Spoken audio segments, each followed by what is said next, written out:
Ngayon, ito ang tinatawag na ultimate magic illusion. Ay, ganyan. Dito ngayon si Sister Julia. Julia? Dito Harap ngayon naman si Sister sa Julia. camera. Yun! Ayan, so, sige.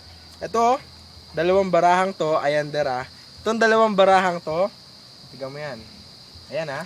So, hawakan mo siya.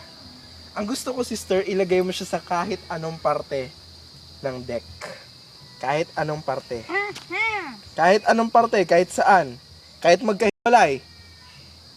May paglasin. Paghihiwalayin mo pa yan ha. O sige, diyan. May paglasinan. Yan. So, hindi ko alam ngayon kung nasan yung baraha niya. Gagawin ko lang. Gaganyan ko lang. Ilagay niya sa kahit saan sa kita. Hipan mo. Hipan mo. Hipan mo. 1, 2, 3. Tingnan mo yung dalawa sa ibabaw. Tingnan mo. Akala ko ako. Dalawa sa ibabaw. Tingnan mo yan. Yan ba yung baraha mo? Pakita mo sa... Pakita mo. May paglasin. Pakita mo. Yan ba yung baraha niya, Der? Yun. Yan ba? Oh, sige. Ngayon, ang gusto ko, Sister Aishel, no? Ay, Shelly. Baka sabihin mo may daya. Baka sabihin mo may daya. Ngayon, ang gusto kong gawin mo, hanapin mo sa deck na to kung may magkaparehas na baraha.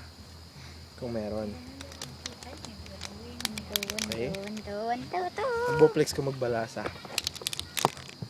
Ang boplex ko talaga magbalasa. Bahala na. Hanapin mo kung merong magkakaiba. Magkakaparehas. Lalapit na. O kung regular ba na baraha yan. Meron ba magkaparehas? Ayun yung kanina, di ba? Meron ba? Meron bang 6 na heart ulit? Ay, 6 na spade ulit? Meron. Ay, 6 na malunggay? Wala. Wala. Wala. May magkaparehas? Wala. Alam ko na. Lapit ko nang wala, ma. Nice one. Sige.